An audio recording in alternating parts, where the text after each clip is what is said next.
Olá, sejam todos muito bem-vindos a mais uma aula de fenômenos de transportes e mecânica dos fluidos. Nessa aula, nós vamos resolver alguns exercícios referentes à lista de exercícios da unidade 2. Na unidade 2, nós vimos alguns conceitos fundamentais, como o que é um campo de velocidade, o que é um escoamento uni-, tridimensional.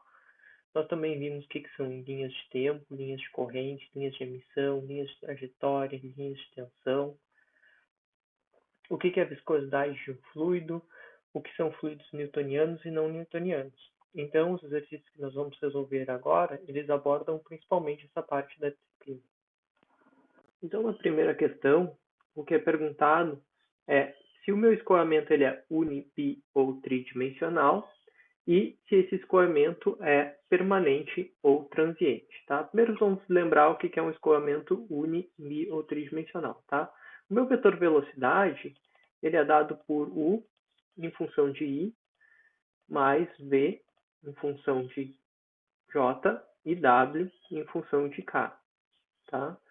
E assim ele está variando nas minhas três dimensões. No momento que eu não tenho nenhuma variação em nenhuma dessas dimensões, eu tenho um fluido unidimensional. Ou se eu tenho apenas ele variando em duas dimensões, eu vou ter um fluido bidimensional. E se ele está variando em três dimensões, ele é um fluido tridimensional.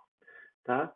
E se a minha variação da minha velocidade no tempo for igual a zero, eu vou ter um escoamento permanente. Se eu tiver uma variação de velocidade no tempo diferente de zero, eu vou ter um regime transiente. Tá? Então, permanente e transiente. Então, vamos considerar o primeiro caso aqui. Né? Eu tenho aqui. Eu tenho aqui esse meu regime. Eu tenho V, ele é a função de x ao quadrado menos bt. Tá? Então, primeiro, ele está variando apenas em x. Ele não tem uma variação em y e ele está variando apenas na direção y. Tá? Então, eu tenho v de x e ele também está variando no tempo. Então, eu tenho v de x e de t. Se eu aplicar uma derivada temporal aqui, ela vai ser igual ou diferente de zero. Tá? Então, aqui eu vou ter um escoamento 1D, porque ele está variando apenas em x, né? E se eu aplicar o meu dv/dt, eu vou ter um escoamento transiente, porque minha derivada vai ser diferente de zero. Aqui no meu problema 3, tá?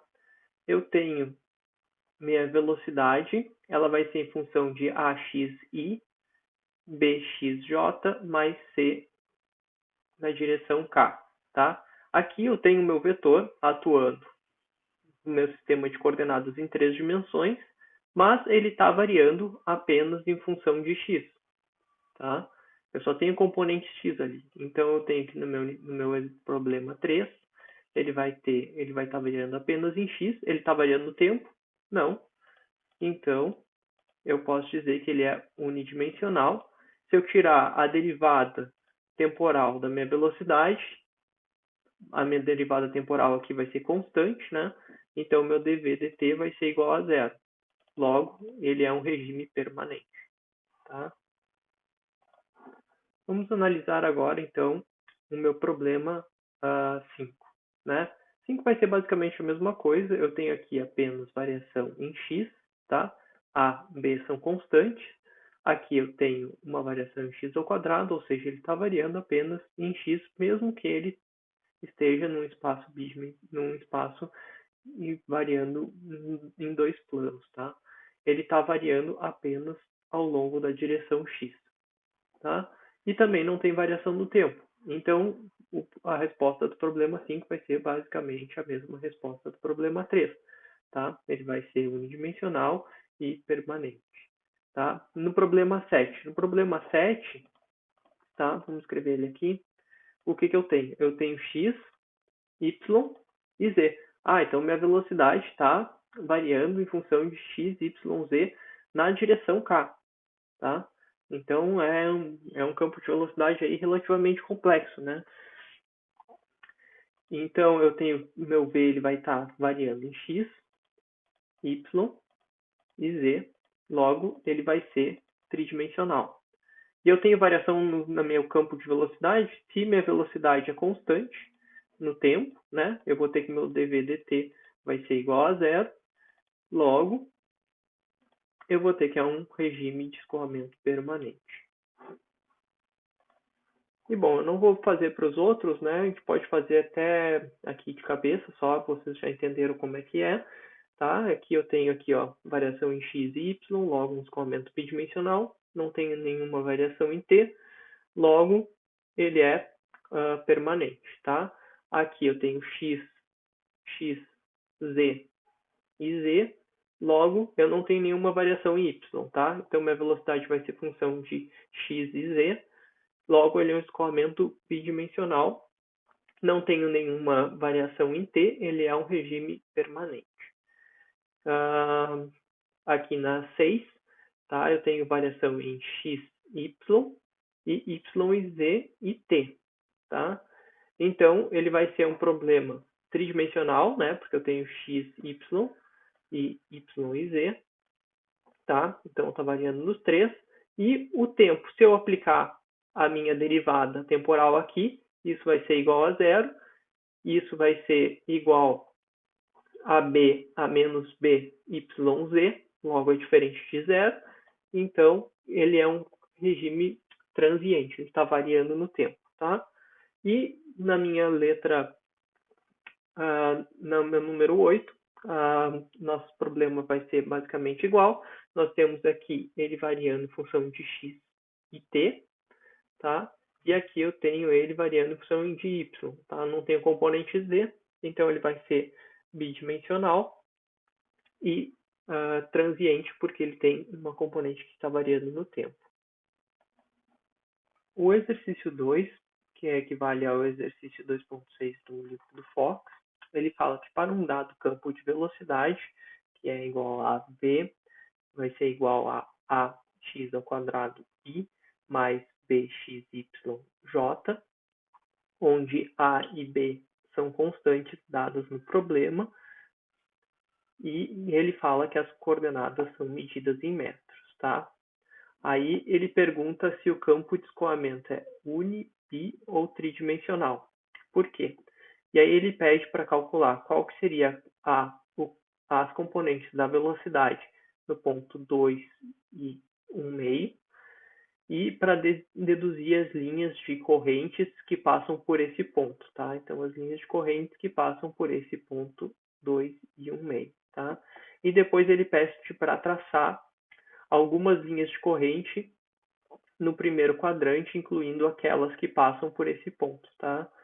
E aí é recomendado o uso do computador para resolver essa questão. Então vamos começar analisando se ele é unibi ou tridimensional, tá? Então ele é aqui, ele varia em função de x, em função de x, y. Logo, esse meu escoamento ele vai ser bidimensional, certo? Então o meu fluido vai ser vai depender de x e y, então ele vai ser bidimensional e permanente, né? Como a gente tinha feito no exercício anterior. E agora ele pede para a gente calcular qual que é a velocidade no ponto 2 e 1,5, tá? Então vamos escrever aqui v de 2 e 1,5 vai ser igual, então eu vou ter que vai ser igual a vezes 2 ao quadrado na direção i, mais b 2 vezes 1,5 na direção j, correto? Isso vai ser igual. E aí, como a gente já sabe os valores de a e b, eu vou ficar com 8i menos 6j. Então, essa vai ser a minha componente u da velocidade e essa vai ser a minha componente v da velocidade. E agora vamos calcular qual que é a linha de corrente que passa por esse ponto. Então, da minha equação de linha de corrente, que a gente tinha visto na aula anterior, nós temos que v sobre u vai ser igual a dy dx, tá? Isso está demonstrado foi demonstrado nas aulas referente à unidade 2. Então, agora eu posso escrever que bxy divididos por ax ao quadrado vão ser iguais. Eu vou simplificar essa expressão, tá? Então, eu posso cortar aqui o quadrado com o quadrado. Eu vou ficar que isso vai ser igual a by divididos por ax. E aí, agora, se eu passar, então, o dx para cá e o by para cá, eu vou ficar aqui dy sobre by vai ser igual a dx sobre ax, tá? E agora a gente pode resolver essa expressão integrando os dois lados da equação por variáveis separáveis, tá? Então, integrando desse lado da expressão, eu vou ficar com ln, eu vou ficar com ln de y divididos por b vão ser igual ao ln de x divididos por a, mais a constante de integração do lado esquerdo, do lado direito, menos a constante de integração do lado esquerdo. Tá? Dessa forma, eu posso resolver essa expressão, simplificar ela tirando da função logarítmica, e eu fico com y igual a c na b sobre a. Mas eu sei que b sobre a são constantes, né? Meu b vale menos 6 e meu a vale 2. Então, b sobre a vai me dar, essa expressão aqui, vai me dar menos 3, tá? Logo, eu posso escrever a solução desse problema como y vai ser igual a c na x na menos 3. Ok? E assim eu obtenho a equação para minha linha de corrente. Ok? E agora falta a gente aplicar no ponto 2 e 1 meio, tá? E fazer um desenho no gráfico. Então, agora aplicando no ponto 2 e 1 meio, eu vou ter que 1 meio, né? Meu y vai ser 1 meio, vai ser igual a c divididos por 2 na 3, tá? E agora fica fácil essa expressão, então eu posso dizer que c vai ser igual a 4. E agora, então, o que a gente precisa fazer é um gráfico, tá? Eu apaguei as outras equações, deixei aqui a equação de y e aqui a constante c igual a 4, tá? Então, vamos fazer um script rapidinho aqui no Python mesmo, né? A gente pode fazer um import, tá? Import.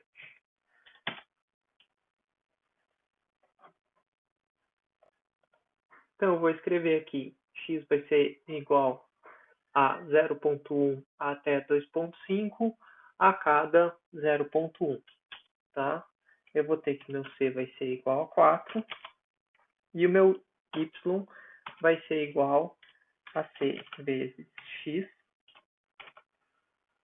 exponencial de menos 3, tá?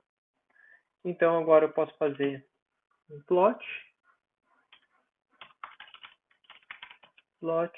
de quem? De x, y, de x e y, para essa linha de corrente, tá? E vamos plotar também o ponto esse 2 e 0,5, tá?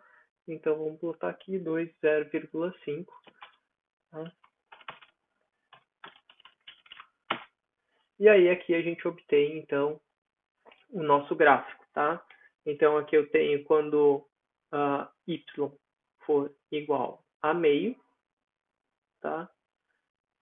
Eu vou ter aqui,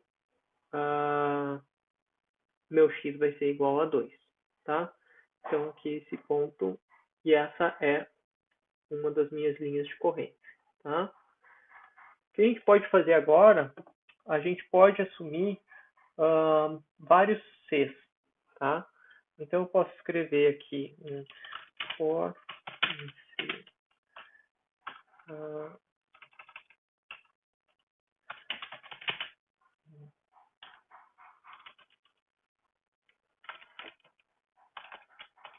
de, vamos dizer, 1, 2, 3, 4, vamos botar um valor maior para 10, 4 é o valor que a gente tinha, vou pôr aqui o 2 para não ficar tudo muito junto.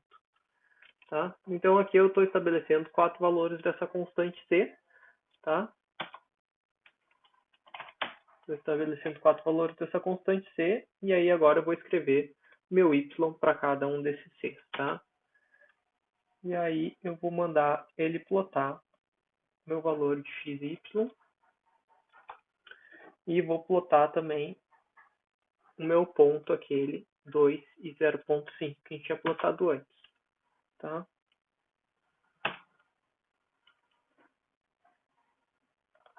Ops, esqueci do NumPy.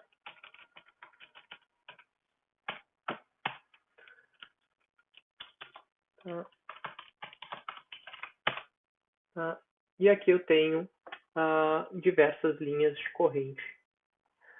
Tá? Então aqui eu tenho minha linha de corrente para 1, minha linha de corrente para 2. A gente pode dar um zoom aqui, nessa área, tá? E a gente vai ver que todas as linhas de corrente praticamente passam por esse mesmo ponto. A gente pode inclusive dar um zoom aqui para ver. Aqui eu tenho a linha de corrente quando ele era igual a 1. Eu tenho a linha de corrente para 3. E eu tenho a linha de corrente para quando C é igual a 4. E a linha de corrente quando C é igual a 10. E a gente percebe que o único ponto que passa, a única linha de corrente que passa por esse ponto, 0.2 e 0.5, é para minha linha de corrente quando C for igual a 4. Tá? Então, isso faz um gráfico que vocês poderiam utilizar. Qualquer programa para fazer esse gráfico, não precisa ser esse, vocês podem usar o próprio Excel, MATLAB, Octave, o que vocês acharem mais pertinente para resolver o exercício, ok? E aqui então eu vou deixar para vocês a disciplina de programação, né, mas é sempre útil.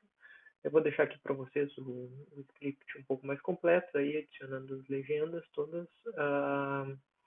Então vocês podem tentar fazer isso em Python, na linguagem de programação que vocês preferirem, ou vocês podem tentar até à mão, né? Aí no caso à mão, para vocês vão ter que calcular para cada valor de C, um valor de X e um valor de Y. Para cada valor de C, um de X e um de Y. Aí vocês vão chegar com diversos pontos, né? Então, por exemplo, se vocês estiverem calculando aqui para C igual a 10, né? Vocês iam calcular que quando x valer 0.5, né, vocês vão encontrar que y vai valer esse valor. Depois para esse valor, para esse valor, para esse valor, né? E assim vocês vão conseguir traçar uma reta, tá? E a mesma coisa vai ser para outros Cs diferentes, tá? Isso aqui não importa muito qual que é o C que vocês estão usando, né? Mas vocês vão ter que calcular um para cada valor se vocês quiserem fazer à mão e não quiserem utilizar o computador. No Excel, vocês podem fazer uma tabela, tá? Aí vocês teriam uma tabela mais ou menos assim, né? Vocês iam dar, fazendo uma coluna, os valores de x, tá? Que vocês vão dar diversos valores de x, igual o que a gente fez aqui em Python, isso é a mesma coisa do que isso, né? Só que a gente foi até 2.5, aqui foi apenas até 2, tá? E aí, para cada valor de c, vocês vão encontrar um valor correspondente em y, tá? E aí vocês vão fazer isso, e aí vocês podem fazer o mesmo gráfico no Excel, tá? Se vocês preferirem, vocês podem usar o Octave, MATLAB, o que vocês preferirem. Tá? O exercício 13, então, ele pede basicamente a mesma coisa, tá? Eu vou só indicar aqui para vocês como resolver, mas vai ser basicamente a mesma coisa. A gente tem que meu dy dx sobre a minha linha de corrente vai ser igual a v sobre u, tá? Então, quem quer v?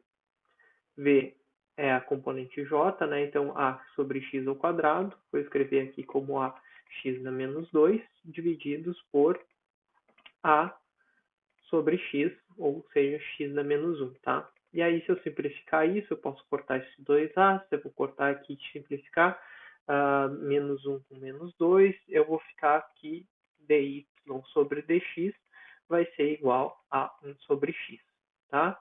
E aí fica muito simples, vocês podem aplicar que meu dy vai ser igual a dx sobre x, e aí basta integrar essas duas equações, a integral de dy é y, a integral de dx é ln de x. Vocês vão encontrar então a equação para a linha de corrente e vão aplicar nos pontos 1 e 3, tá? E depois ele quer saber qual que é o tempo necessário para que a partícula se mova de x igual a 1 até x igual a 2, tá? Então é muito simples, vocês vão ver aqui no caso ele está fazendo o deslocamento apenas em x, tá? Então vocês vão ver basicamente qual que é a minha equação para V, considerando que eu tenho o meu valor de A, e aí vocês vão utilizar a equação do movimento, vocês vão aplicar essa equação e vão descobrir qual que é tempo. Quem que é a minha velocidade? A minha velocidade é igual a dx dt, tá? Então, se vocês integrarem de novo, vocês vão encontrar quem que é tt em função de dx, tá? Que vai ser igual a minha velocidade em u, e eu vou deixar vocês fazerem isso por conta própria, tá? Então, fica como atividade para vocês. Qualquer dúvida, nós temos nossos horários agendados. Então, aqui, mais um exercício muito parecido, tá? Aqui ele dá que no tempo t igual a 0, a minha partícula vai estar na posição x0, y0, que é igual a 1 e 1, tá? Então, ela no ponto 0 está no ponto 1 e 1. Depois ele pede para calcular a trajetória da partícula que passa por x0 e y1. E ele também pede para comparar a trajetória da partícula com as linhas de corrente que passam por esse mesmo ponto no instante t0, 1 e 2 segundos, tá? Então eu tenho aqui que a velocidade u da minha partícula vai ser igual ao meu dx dt, e que minha velocidade v vai ser igual ao meu dy dt, tá? Que é dado aqui, nessa expressão aqui, tá? Então, é A e B, tá? Então, meu U vai ser igual a A e meu V vai ser igual a B, certo? E aí eu posso escrever, então, que dx vai ser igual a dt e meu dy vai ser igual a b dt, correto? Agora, então, eu vou integrar esse lado da expressão de x0 a x e esse lado aqui de 0 a t. E eu vou integrar essa minha outra expressão, então, de y0 até y, tá? Porque a gente tem o valor de que foi calculada essa minha variação, essa minha posição inicial da minha partícula, correto? E aí, então, eu obtenho que meu x vai ser igual a x0 mais at, e meu y vai ser igual a y0 mais bt. E aqui eu tenho uma similaridade, então, em t. Tá? T é igual para as duas equações do movimento. Tá? Então, eu vou ter que t vai ser igual a x menos x0 divididos por a, que vai ser igual a y menos y0 divididos por b. Tá? Então, eu posso escrever que meu y menos y0 vai ser igual a b sobre a vezes x menos x0. E, então, eu tenho que y vai ser igual a b sobre a vezes x menos x0 menos y0, tá? E esses valores, eu tenho todos eles, exceto por y e x, que é justamente o que eu quero descobrir, tá? Então, eu vou dizer que y vai ser igual a 0,6 dividido por 2, dá 0,3, e menos 1, que é o meu ponto inicial da partícula, mais U, que é o meu ponto inicial da partícula em Y, tá? E com isso eu tenho a minha linha de trajetória da partícula. E aí, então, eu posso calcular a minha linha de corrente por dy dx ao longo da minha linha de corrente, que vai ser igual a P sobre U. Tá? Então, vai ser B sobre A. Tá? Então, eu posso dizer que meu dy vai ser igual a B sobre A dx. Tá? Então, y vai ser igual a B sobre AX mais uma constante de integração que vai surgir dos dois lados da minha integração. Tá? E essa seria a minha linha de corrente. E aí, observando agora, eu vi que tem um erro de digitação aqui nessa equação aqui da expressão, tá? Então, para que ela tenha uma variação ao longo do tempo, tá? Dessa minha linha de corrente, na verdade, essa minha expressão era V vai ser igual a AI mais BTJ, tá? Então, fica como atividade para vocês. Eu vou corrigir na lista de exercícios, tá? Mas calcular com esse tempo aqui.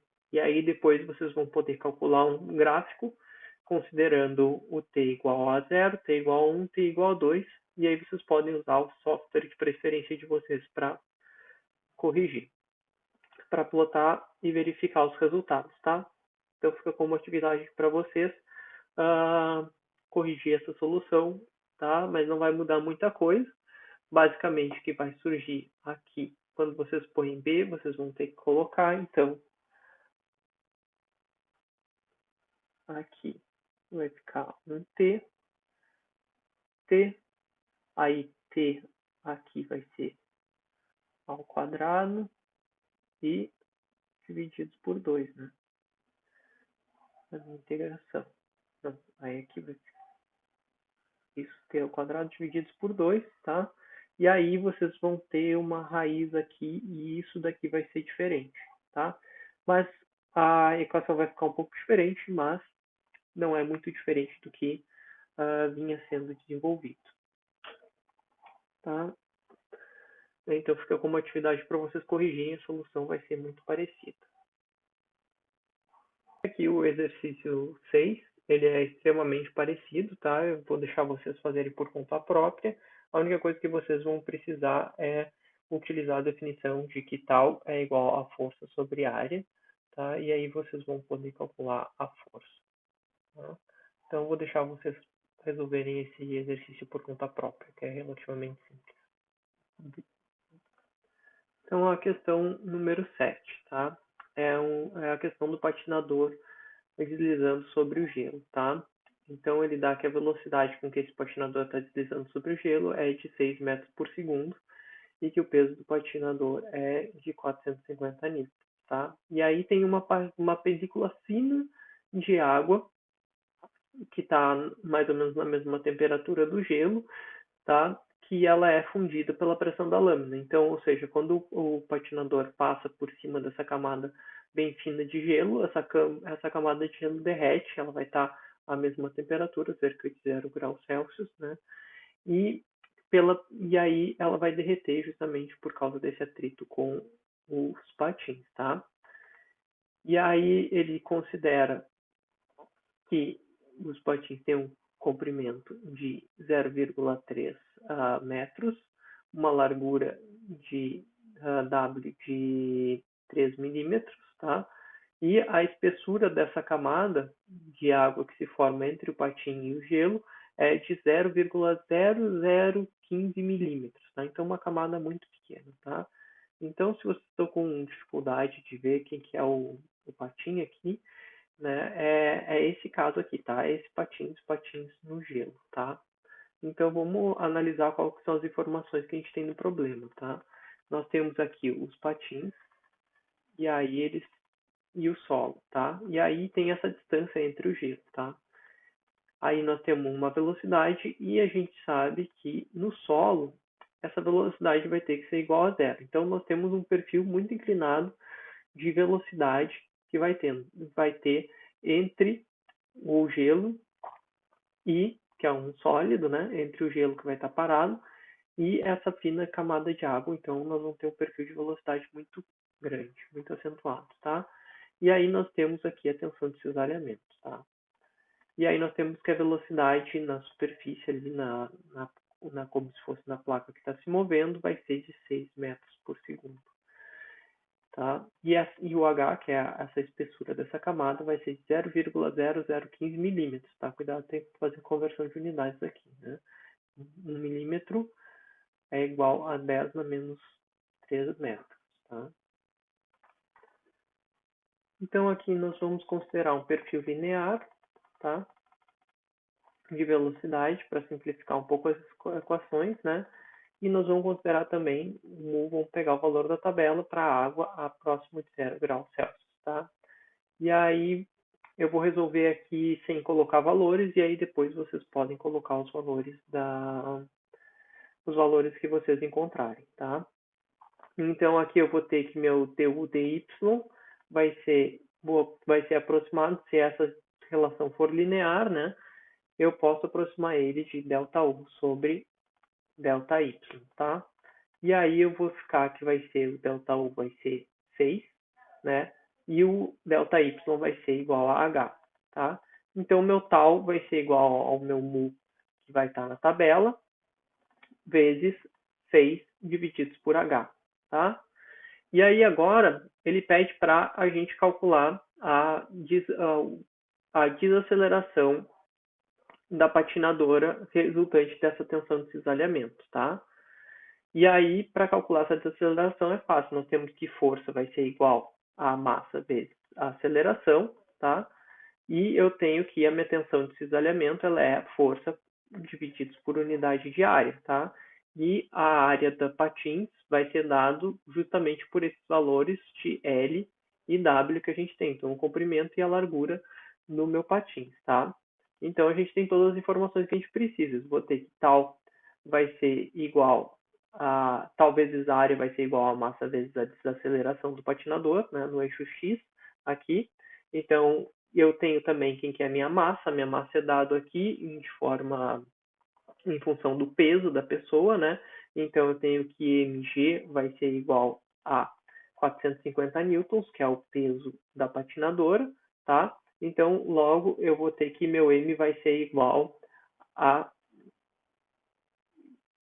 p sobre g, tá? E aí basta substituir as expressões, nós vamos ter que a em x vai ser igual a tal vezes a área vezes G divididos por P, certo?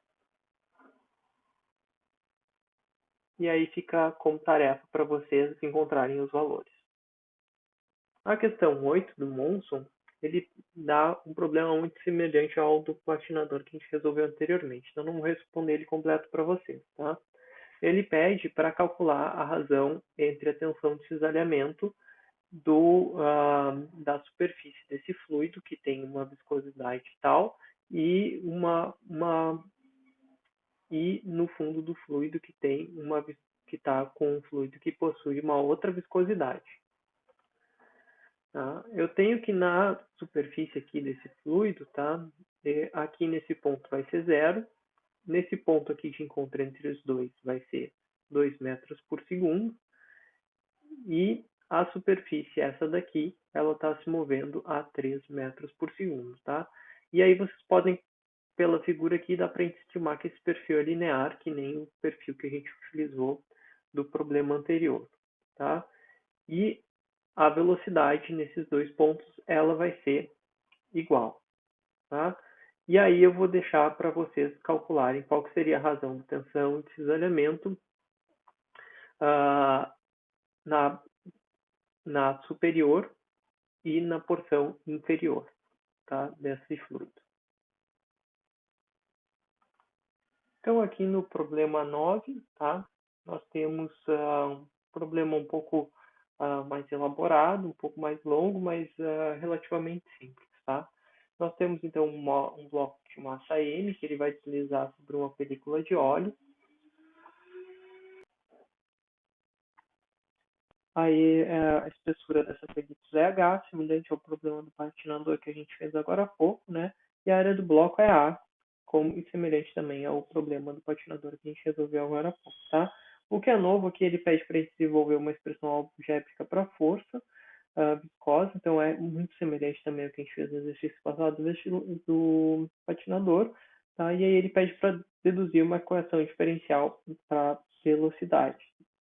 E aí depois ele pede para ter uma equação algébrica para velocidade, tá? Ou seja, basicamente, depois que a gente tiver a nossa expressão diferencial para velocidade, nós vamos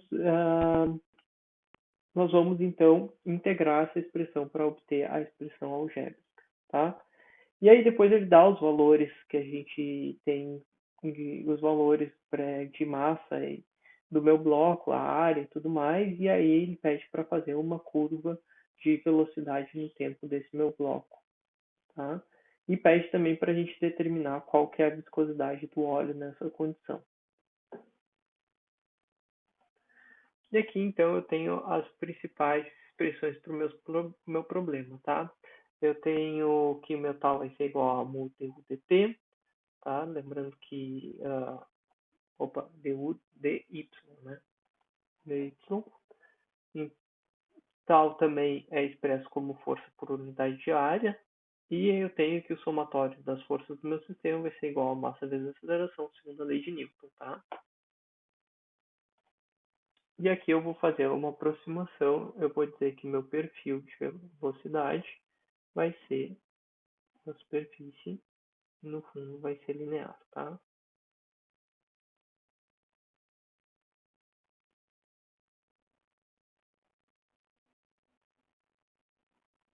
Aqui na superfície de contato com o meu bloco, tá? Que é uma camada muito fina, tá?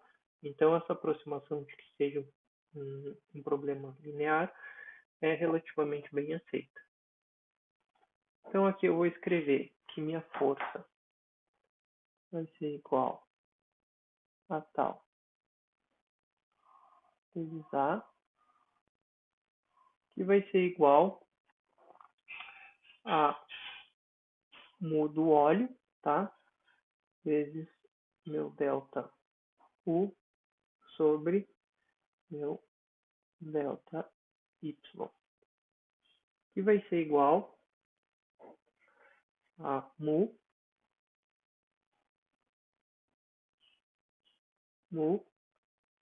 de v, que é a velocidade que está se movendo no meu bloco, divididos por h.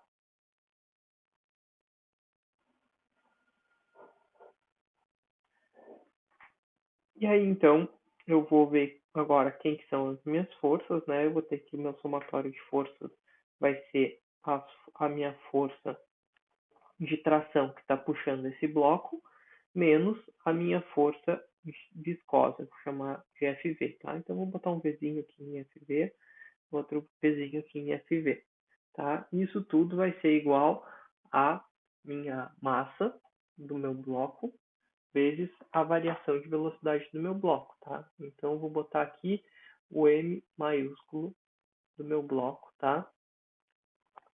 E aqui eu vou botar VV do meu bloco dt, correto? Agora eu vou calcular essa mesma relação para esse meu bloquinho aqui, né? Vamos ver quem que são as forças que estão atuando nesse meu bloquinho, tá? Eu vou pegar em preto aqui para ficar mais fácil a gente atuar, botar o somatório das forças sobre ele, tá? Eu vou ter a minha força peso, que vai ser mg, menos a minha força de tração, tá? Vou botar ft por enquanto.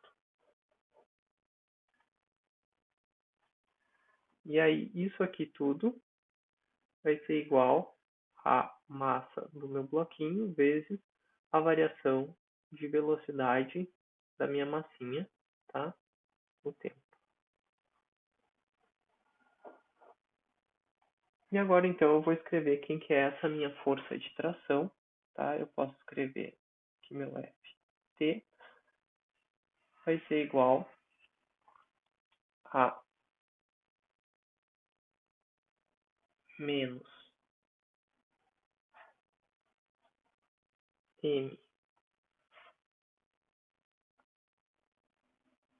dv sobre dt mais a minha massinha pequena, aqui, mg, tá?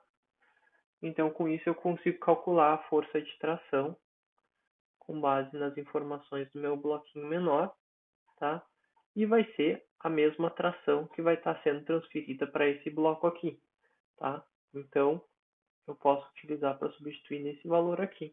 E assim eu fico com uma expressão no qual a minha força viscosa vai depender da velocidade de deslocamento do meu bloco B e da velocidade de deslocamento do meu bloco E. Então, substituindo aqui, né? Substituir, então, Ft por mg menos m dv dt, tá? E aqui a gente pode fazer uma observação que a velocidade o módulo da velocidade do meu deslocamento em B vai ser igual ao módulo do deslocamento da minha velocidade da minha massa E, tá? Então, Vm vai ser, o módulo vai ser igual a Vb, que vai ser igual a V, tá? Então, apenas substituindo aqui, tá? Isso vai ser igual a menos meu FV, que a gente já tinha calculado aqui, quem que era meu FV, era a minha viscosidade vezes tal vezes a área, né? Opa, tô tentando completar aqui a área, tá? E aqui isso tudo vai ser igual a meu mação vezes meu dV/dt, tá? A massa do meu bloco vezes dV/dt. Então, agora reescrevendo, eu vou apenas passar aqui esse mzinho dV/dt para o outro lado, tá? E aí aqui eu vou ficar com essa expressão, que vai ser a expressão diferencial da minha velocidade, tá? Que vai ser mg menos mu v sobre h vezes a área, tá? Vai ser igual ao meu dV/dt de mzão mais mzinho, tá? E aqui eu encontro a minha expressão diferencial, que era o que estava sendo perguntado na minha questão, tá? Aí depois a próxima expressão que ele pede para obter para velocidade é a minha expressão algébrica. E aí para obter a expressão algébrica vai ser um pouco mais chatinho, né? Porque eu tenho o v aqui nessa função aqui, tá? Então o que eu vou fazer? Eu vou passar o dt para cá, eu vou ficar com dt vai ser igual a ADV, que multiplica mzão mais mzinho. Isso tudo vai estar dividido por mzinho g menos mu vh, tá? H multiplicados por a, ok? E agora eu posso resolver essa expressão por variáveis separáveis dos limites de integração de 0 a t e de 0 a v. Então, aqui, adicionando meus limites de integração, eu vou estar integrando de 0 a t e de 0 a v, tá? E aí, aqui eu vou ficar com t, né? T vai ser igual. Aí, essa minha expressão aqui vai ser meio chatinha de integrar, mas não é nada demais, né? Eu vou ficar aqui com mzão menos meu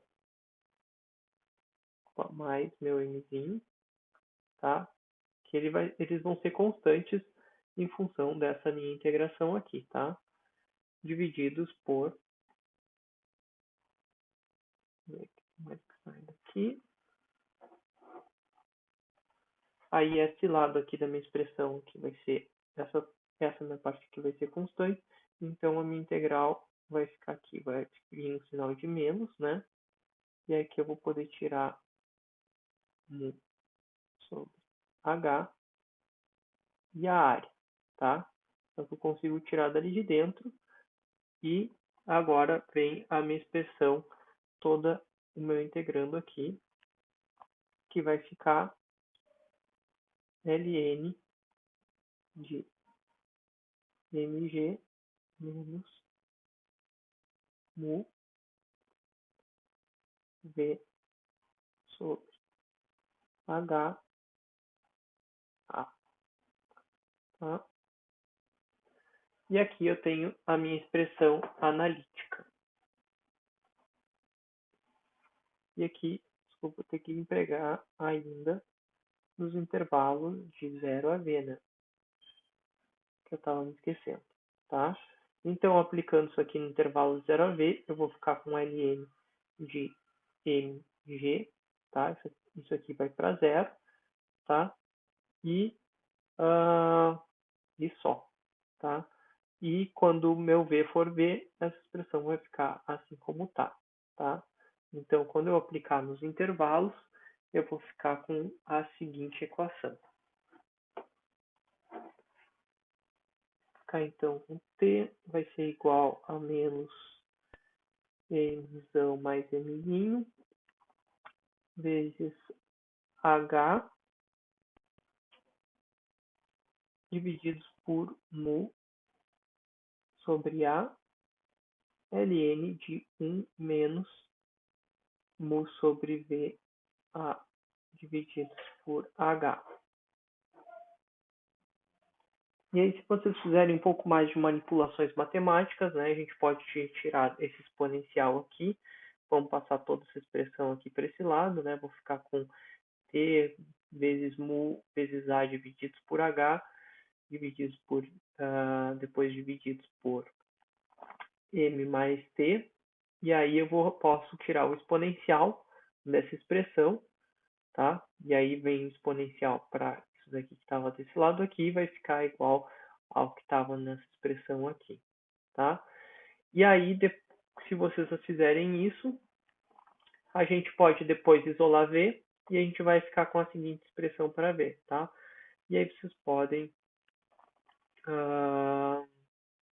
resolver e ver se vocês encontram o mesmo resultado. E fica também como atividade de vocês para plotar como que meu V varia em função de T, tá? Mas ele vai variar mais ou menos assim. Eu vou só botar o plot para vocês. E aí, nossa velocidade, então, vai ter um comportamento mais ou menos assim no tempo, tá? Nós vamos ter velocidade zero quando t for igual a zero, tá? E aí, ela vai crescendo exponencialmente até que ela vai atingir um limite, tá? E essa daqui é a expressão, então, dessa equação aqui, tá?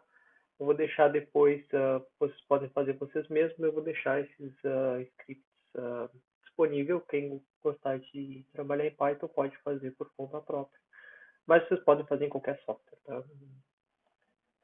Esse exercício aqui, o exercício 10, que é o nosso próximo exercício da lista, ele é muito semelhante, tá? A ideia dele é muito semelhante, mas agora a gente tem um cilindro concêntrico, tá? Que todos eles estão centralizados, tá? E eles estão rotacionando em função dessa massa, tá? E esse problema ele é chamado de viscosômetro, tá? Viscosímetro, desculpa, porque ele serve para medir justamente a viscosidade. Então, quando a gente precisa determinar a viscosidade de um fluido, a gente pode utilizar um equipamento como esse, tá? Basicamente, esse cilindro ele vai ter aqui, vai ter um fluido que vai estar preenchendo uma camada fina, tá? Vai estar preenchendo uma camada fina que vai estar se opondo ao movimento de rotação desse cilindro, tá? E aí, para esse cilindro de rotação é usado um peso, e aí, dependendo da velocidade e do deslocamento desse peso, nós podemos calcular qual que é a viscosidade. Por exemplo, se eu tenho um fluido mais viscoso aqui, né, a minha resistência, a velocidade vai ser maior. Então, para o mesmo peso, a velocidade desse meu deslocamento vai ser menor, tá? Então, ele é um problema muito parecido com o problema anterior e eu vou ajudar vocês a montar ele. Então, a primeira coisa que a gente vai considerar é que esse distanciamento aqui ele é muito pequeno, então a gente pode considerar um perfil linear, tá? Como a gente considerou nos dois problemas anteriores. Tá? Nós também vamos considerar que é um fluido newtoniano, ou seja, a deformação dela é constante, né? E que a gente está trabalhando com uma velocidade angular de rotação aqui constante, tá? Então ele não está variando no tempo, é uma velocidade de rotação constante. Então essas são as três considerações que a gente vai precisar para resolver esse problema. E aí do problema anterior, né, a gente viu que a força viscosa ela vai ser igual a tal vezes a área, e a força peso aqui que vai estar atuando nesse cilindro vai ser igual à massa do cilindro vezes a gravidade, tá? E aí outra informação importante que esse problema está nos dando é que a velocidade de rotação vai ser constante, tá? Então a gente pode considerar que o meu dv, ele, dt, nós vamos considerar ele igual a zero, tá? A velocidade aqui é constante, tá? Então, para mim calcular o meu torque resultante sobre o meu sistema, né? Eu vou dizer que ele vai ser igual a mg vezes o raio, aqui o raio de rotação pequeno, tá? Desse cilindro aqui, menos aí a rotação desse cilindro maior, tá? Que eu vou chamar de tal a E. E outra informação que não é dada no problema, mas que é importante a gente saber, é que a área do meu cilindro vai ser igual a 2πr vezes a altura dele, que é dada ali, que é h, tá? Então, essa vai ser a área do meu problema, tá? E aqui a gente tem, basicamente, todas as informações que a gente precisa para construir o nosso problema. Então, agora a solução é basicamente a mesma que a gente vem fazendo, né? Eu vou ter que tal vai ser igual a menos 1 vezes dy, né? E isso daqui eu vou escrever igual a 1 vezes meu delta U sobre delta y, tá? Y vai ser dentro dessa camada pequena, né? Que vai ser igual, aí quem que é o meu delta y aqui, como qualquer um de novo, né?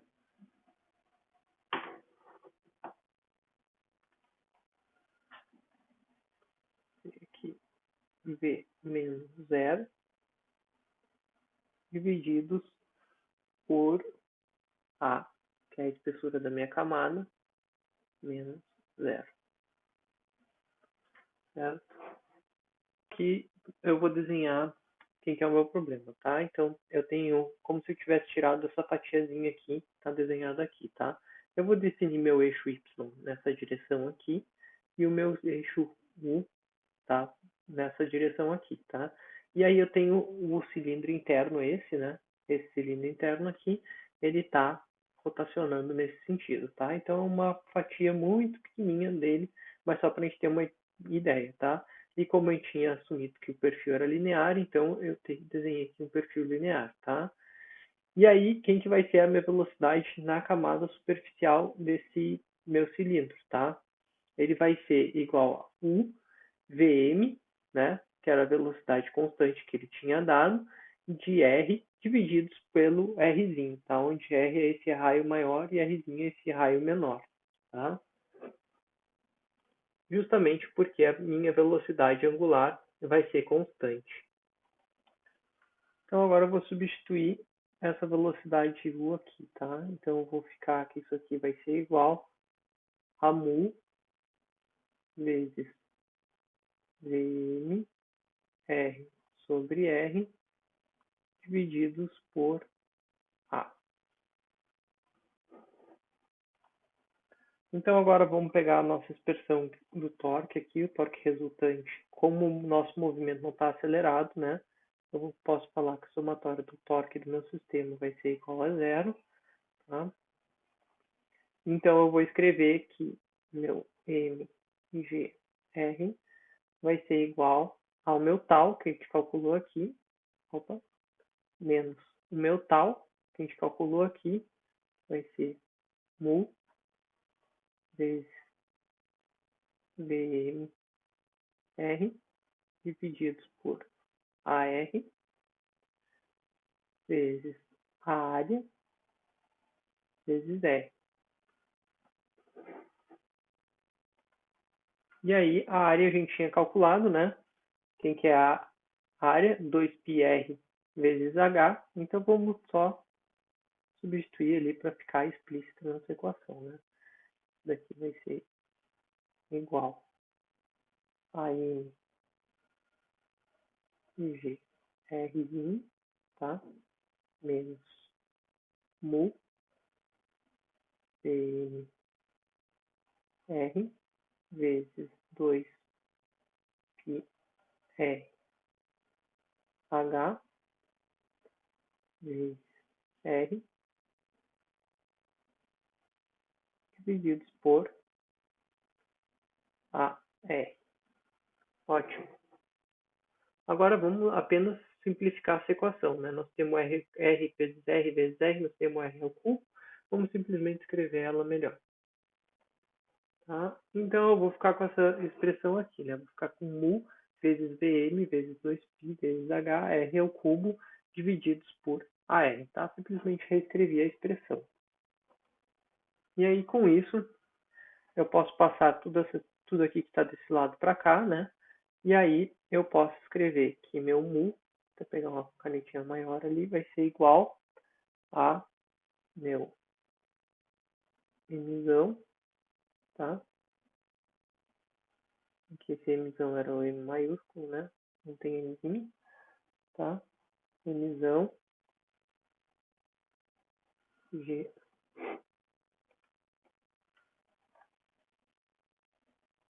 Rzinho ao quadrado vezes A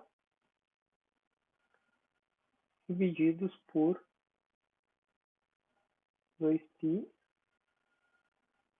Vm ao cubo e H a altura do meu cilindro, tá? E aqui a gente encontra a nossa expressão para viscosidade, tá? Então, por isso que esse tipo de sistema é utilizado para medir viscosidade, tá?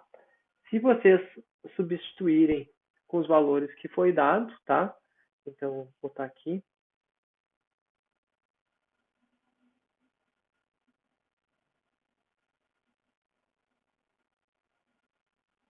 Substituindo, vocês vão encontrar uma viscosidade que vai ser igual a 0,0651 newtons vezes segundos por metro quadrado. Tá? Essa é a viscosidade do fluido que está sendo colocado dentro desse recipiente para ser medido. E o último exercício aqui que a gente vai resolver para vocês, ele é relativamente fácil, tá? Ele vai pedir para expressar a magnitude e a direção da tensão de cisalhamento da placa, tá? Em termos de U e delta, tá? Delta aqui é o comprimento que está sendo considerado, essa altura aqui, tá? Então é um problema que a gente já fez, tá? O que vocês vão ter que fazer basicamente para calcular a tensão de cisalhamento, tá? Vai ser aqui a viscosidade cinemática é dada para vocês, tá? Lembrando que é a viscosidade cinemática, não é a viscosidade dinâmica, vocês tiverem alguma dúvida e não lembrarem qual que é a relação entre elas, vocês podem olhar no material de aula, tá? E aí o que vocês vão ter que fazer aqui vai ser basicamente calcular quem que é o meu du dy, tá? E aí vocês vão calcular o du dy aqui e vocês vão obter a seguinte expressão. Deixa eu arrumar aqui. Vou botar aqui. Vocês vão ficar com du dy vai ser igual. Aí vocês vão ficar com essa expressão fazendo essa derivada, tá? Lembrando que esse U aqui é o U grande, tá? Eu fiz ele bem grande para diferenciar.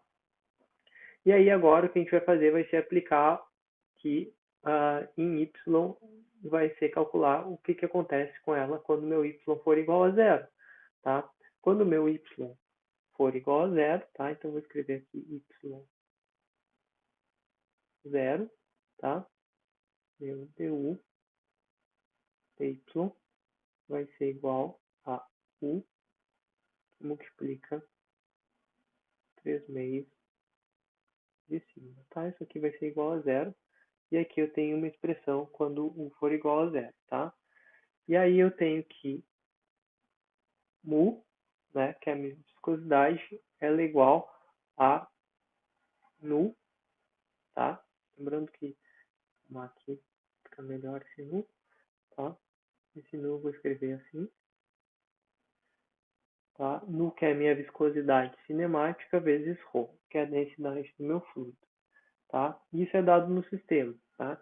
Então, basicamente, o que eu preciso fazer aqui, eu vou escrever, então, que meu tal vai ser igual a nu vezes ρ vezes du dy, certo? E aí aqui eu tenho o valor, esse valor aqui é dado da minha viscosidade cinemática, eu vou ter o valor da densidade do meu fluido, tá? E eu vou ter o valor do meu du dy aplicados em y igual a zero, tá? Com isso eu encontro a tensão de cisalhamento desse ponto aqui do fluido, tá? Então, com isso eu vou encontrar meu tal aplicado em y igual a zero, tá? E aí vocês vão ter uma resposta, como eu vou ter usão e deltazinho, tá?